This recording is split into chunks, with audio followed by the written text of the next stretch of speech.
Chers amis, nous terminons, enfin, on est presque au bout, n'est-ce pas? Notre découverte du psautier, c'est aujourd'hui le psaume 114 que je vais vous proposer d'aller lire, 113 dans la numérotation catholique du psautier. Donc, c'est toujours évidemment en nous appuyant sur les commentaires des pasteurs Maillot et Le Lièvre et celui du père Vesco que nous allons entrer un peu dans cette rencontre avec ce psaume 114 donc, que je vous invite à aller lire. Il est très court. C'est donc un psaume qui décrit de manière très poétique comment Dieu est intervenu en faveur d'Israël, comment il l'a fait sortir d'Égypte et entrer en pays de Canaan.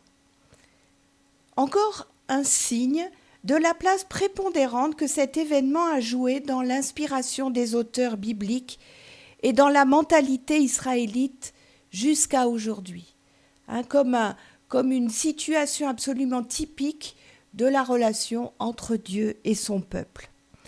La Septante, donc traduction en grec de notre Premier Testament, place au début de ce psaume l'Alléluia final du psaume précédent, instaurant ainsi une section de 4 psaumes commençant par louer Yah. C'est ce que signifie Alléluia. Plusieurs manuscrits hébreux, mais aussi donc la Septante toujours et la Vulgate, traduction en latin de cette Septante, lit le psaume 114 et le psaume 115. Selon une tradition juive, ce psaume est chanté le 8e jour de la fête de la Pâque. C'est le 2e psaume du Hallel récité avant le repas pascal. Vous voyez, on est toujours dans le temps de Pâques. Après le rappel historique de l'Exode, au verset 1 et 2, vient l'évocation du miracle de la mer, au verset 3 et 4, puis une interrogation quelque peu ironique, au verset 5 et 6, et pour finir, une exhortation. C'est un hymne qui a une visée didactique. Il concerne Jacob, qui apparaît au début en fin du psaume. Alors évidemment, ce n'est pas le personnage de Jacob, c'est le peuple. On peut le résumer ainsi, la maison de Jacob est sortie d'Égypte parce que Dieu est le Dieu de Jacob. La séquence des événements décrits ici n'est pas historique, ni chronologique. Elle est dictée par la structure littéraire. Ainsi, la sortie d'Égypte est mise en parallèle avec l'entrée en Canaan, de même la fuite de la mer avec celle du Jourdain. Il y a effectivement 2 traversées. Ce psaume dégage une leçon clairement exprimée au verset 7. Au visage du Seigneur, tremble terre.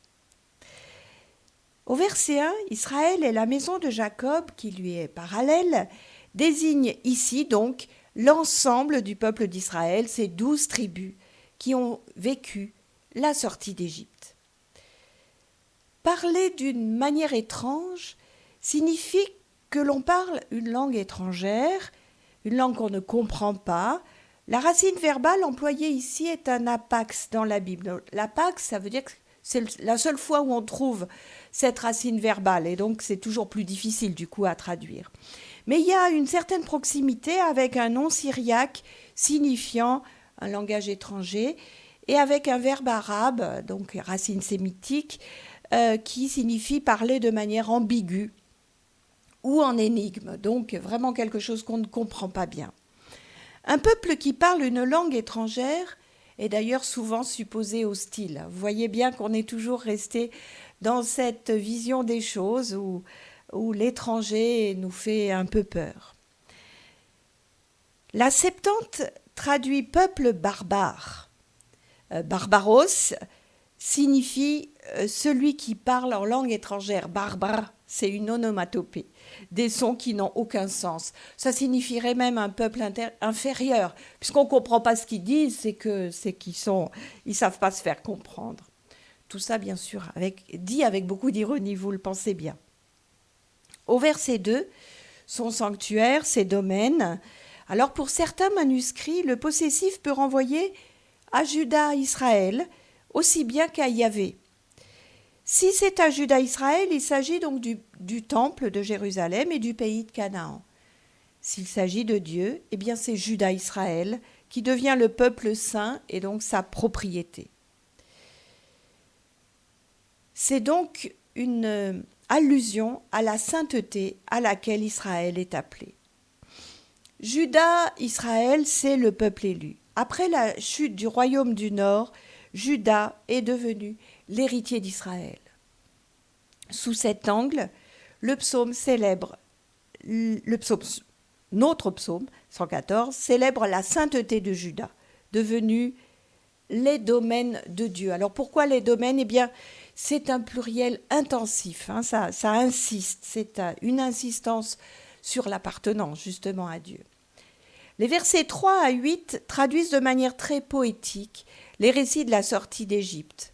On trouve par exemple dans le livre de l'Exode, bien sûr, au verset 21 et suivant, ou de l'entrée en Canaan, en Josué 3, les versets 13 à 17, mais aussi de l'alliance du Sinaï, dans le livre de l'Exode au chapitre 19. Les versets 3, il est question de la sortie d'Égypte qui marque la naissance du peuple d'Israël. Et de cette sortie d'Égypte, le psaume 114 retient le miracle de la mer des joncs. Il ne dit pas ce que la mer a vu. Est-ce que la mer aurait vu Dieu ? Mais en tout cas, cela l'a mise en fuite. Pas de trace ici de combat contre les eaux comme on pouvait trouver au psaume 48 ou au psaume 89. Le passage du Jourdain est associé à celui de la mer. La sortie d'Égypte, donc, on peut dire, va jusqu'à l'entrée en Canaan, malgré toutes les années passées au désert. Et le Jourdain ne se contente pas de s'arrêter, il fait carrément demi-tour. Vous voyez, la mer qui fuit, le Jourdain qui fait demi-tour, il y a de quoi être surpris. Au verset 4, les collines ne bondissent pas de joie, comme on l'a vu dans d'autres psaumes, mais de crainte ici. C'est une allusion possible, bien sûr, à un tremblement de terre lors de la révélation au Sinaï, qui serait le scénario habituel d'une théophanie, une manifestation divine. Elles tremblent comme des fils de moutons, c'est-à-dire des agneaux. Vous avez déjà vu des agneaux qui tremblent de peur, de froid, d'inquiétude d'être éloignés de leur maman. Les versets 5 et 6, la question qui est posée ici est ironique. Elle insiste sur le désarroi de l'ennemi vaincu. Il s'agit de mettre en relief la souveraine puissance de Yahvé. Le verset 7 invite la terre à trembler devant Dieu. Donc la terre, c'est la Palestine, peut-être, mais bien plutôt la terre entière. Ce Dieu dont il est question ici, qui est dit Dieu de Jacob, est une manière de souligner le lien qui l'unit avec son peuple. Lors de l'Exode, vécu par la maison de Jacob, Dieu est devenu le Dieu de Jacob. Au verset 8, le silex, c'est le symbole de la dureté. Et pourtant, Dieu peut le changer en eau. C'est bien sûr l'épisode de l'eau jaillie du rocher qui est évoqué ici. C'est l'histoire de Massa et Nériba qu'on trouve dans le livre de l'Exode au chapitre 17 ou dans le livre des Nombres au chapitre 20. En parlant de silex et de marais d'eau, le psaume insiste sur le caractère miraculeux. Dans les récits, l'eau qui est sortie comme ça du rocher ne fait qu'apaiser la soif. Ici, elle devient carrément un lac. Plus encore, l'utilisation du participe, nous l'avons déjà vu plusieurs fois, suggère que le miracle de l'eau jaillissante peut toujours se reproduire.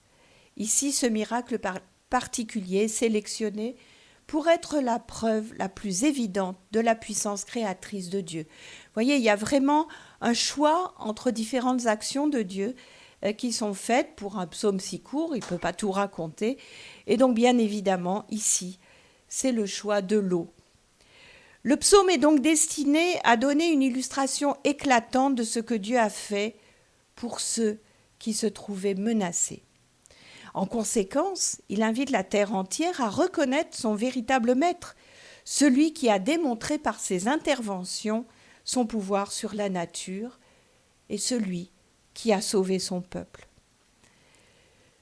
Ce que l'on retient donc de ce psaume, c'est que Dieu, le Dieu de Jacob, peut toujours changer en source abondante, même le plus dur des silex.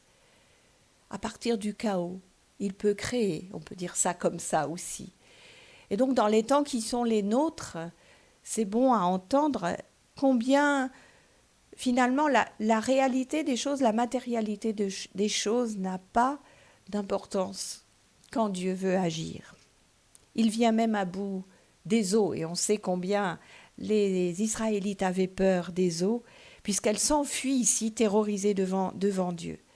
Par la sortie d'Égypte, Dieu a fait la preuve définitive qu'il peut faire ce qu'il veut, même des puissances du chaos, l'eau en particulier.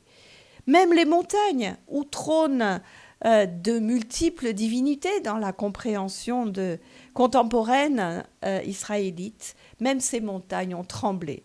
Et donc on peut se dire que ces dieux ont dû voltiger sur leur trône.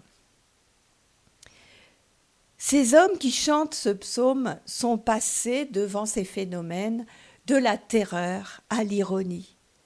Ils sont libérés ainsi de tout ce qui leur faisait peur.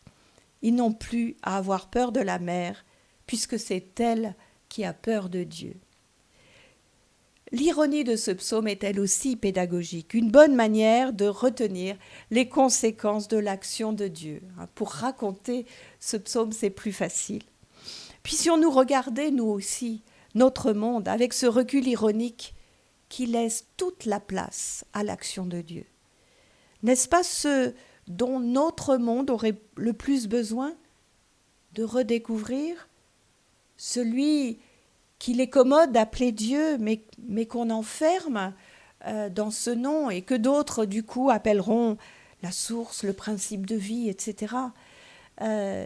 Évitons d'enfermer Dieu dans une identité trop clôturée, trop définitive. Il est toujours là, à même de nous surprendre.